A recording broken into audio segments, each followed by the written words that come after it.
Bonjour et bienvenue, voici notre tour d'horizon économique, géopolitique, énergétique et boursier. Nous sommes le mercredi 24 juillet. Et pour comprendre comment tourne la planète finance, c'est sur l'inforruptible et nulle part ailleurs. Et la thématique du jour, ce sera la France, déjà championne olympique de l'absurdité. Alors, qu'est-ce que je vise au travers de ce titre? D'abord, c'est Paris en état de siège, Paris dont le cœur ne bat plus, avec des kilomètres de barrières, de grillages métalliques, derrière lesquels les Français sont parqués comme de vulgaires animaux. Quelques étrangers dotés de passes peuvent circuler à peu près librement, mais nous avons peut-être là la préfiguration d'une future ville de 15 minutes, vous savez, où vous ne pourrez plus aller d'un quartier à l'autre, sauf à présenter un QR code. Je veux dire que ce genre de dispositif, je ne l'ai vu jusqu'à présent qu'en Chine, quand l'exécutif décide d'isoler une ville du jour au lendemain. Alors pas que pour des raisons sanitaires, il y a aussi des raisons un peu politiques, s'il y a une manifestation ou s'il y a des rassemblements spontanés auxquels on ne veut pas que les journalistes aient accès, les Chinois sont capables de verrouiller une ville en quelques heures, une ville de 100 000 habitants, voire plus. Bon, alors évidemment, Paris, il y a ces questions de sécurité, on veut que ça se passe bien, on veut que les étrangers gardent un bon souvenir.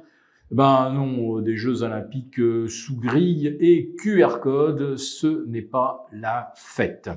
Et ce n'est surtout pas la fête, bien sûr, pour les restaurateurs qui sont dans ces zones qu'on pourrait carrément qualifier de zones d'exclusion, avec des protocoles de sécurité qui découragent n'importe qui a envie de passer un bon moment de légèreté pour aller dîner avec vue sur la Tour Eiffel. Plus personne à Paris ne peut voir la Tour Eiffel. Même le Trocadéro est interdit. Il y a des immenses bâches. Même les étrangers, même les touristes étrangers protestent. Quant aux hôteliers, le taux de remplissage des hôtels à Paris est de 50 ou 60%. Contre 80 à 90% à la même époque, une année normale. Donc, les recettes prodigieuses des Jeux Olympiques ne seront évidemment pas au rendez-vous et on va peut-être même devoir avoir recours au quoi qu'il t'en coûte pour financer le manque à gagner des hôteliers et des restaurateurs. Autre absurdité, Emmanuel Macron vient finalement de refuser de nommer une nouvelle candidate proposée par le NFP du nom de Lucie Castet. Ouf, on a échappé à Castex 2, au prétexte que les Jeux Olympiques commencent dans 72 heures, place à la fête, du pain et des jeux, et on reparlera de politique plus tard. Autrement dit, il n'y aura donc pas de nouveau gouvernement probablement avant le 11 ou le 12 août. Mais le Parlement, lui, sera déjà en congé, donc il ne se passera effectivement rien avant fin août. C'est là que débutent les Jeux paralympiques. Est-ce qu'on ne va pas en profiter pour nous prolonger Gabriel Attal, Bruno Le Maire et toute la fine équipe jusqu'au 15 septembre ? Alors la question à se poser maintenant, est-ce que nos créanciers, voyant que nous n'avons pas de gouvernement et qu'il n'y aura aucune mesure de réduction de nos déficits avant peut-être la mi-septembre, vont-ils patienter jusque-là avant de nous envoyer un coup de semonce, un sérieux avertissement? Aux États-Unis, assez curieusement, après l'épisode politique assez incroyable qu'on vient de vivre, tentative d'assassinat sur Trump. Donc c'est la première fois qu'un candidat à 3 mois des élections fait l'objet d'une tentative d'assassinat.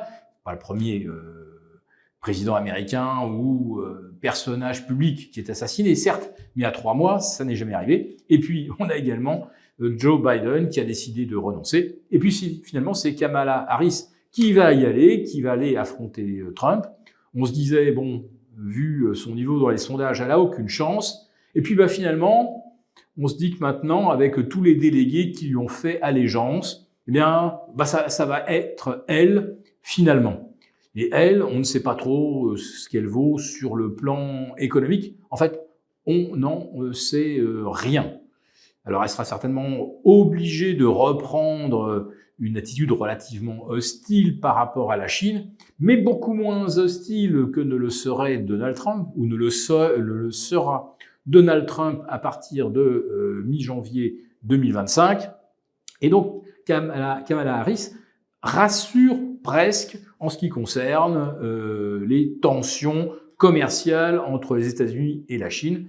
Et ces tensions commerciales, comme tout le monde l'a bien compris, sont inflationnistes, puisqu'il va y avoir des barrières douanières, il va y avoir des embargos, il va y avoir des tas de choses désagréables et qui vont ne faire que monter les prix aux États-Unis. Et c'est le consommateur, bien sûr, qui, au final, paiera la note. Voilà, nous en sommes là. Wall Street gravite toujours proche de ses records absolus. Les derniers résultats sont assez mitigés. Tesla a un peu déçu, perdu 5%, c'est encore pas bien méchant. Le secteur des semi-conducteurs, lui, a bien entamé une correction moyen terme.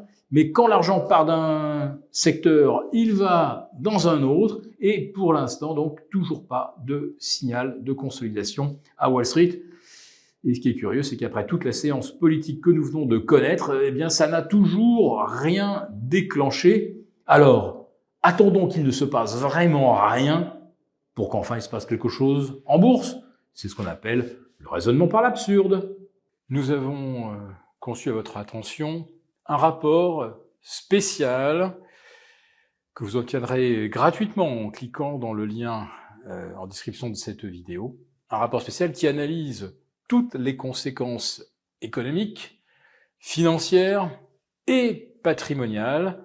Et bien sûr, ce rapport vous offre également des mesures, des initiatives à mettre en place très rapidement pour protéger votre épargne, celle de vos proches. Tout ça donc dans un rapport gratuit que vous obtenez en cliquant en bas de cette vidéo. Merci beaucoup d'avoir regardé cette vidéo. N'hésitez pas à réagir dans les commentaires ou à liker et partager cette vidéo si le contenu vous a plu.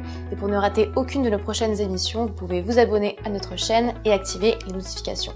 Et pour plus de contenu, n'oubliez pas que le dernier rapport rédigé par nos experts est accessible en cliquant sur le lien de description. On se retrouve tout de suite dans les commentaires et je vous dis à très bientôt pour une prochaine vidéo.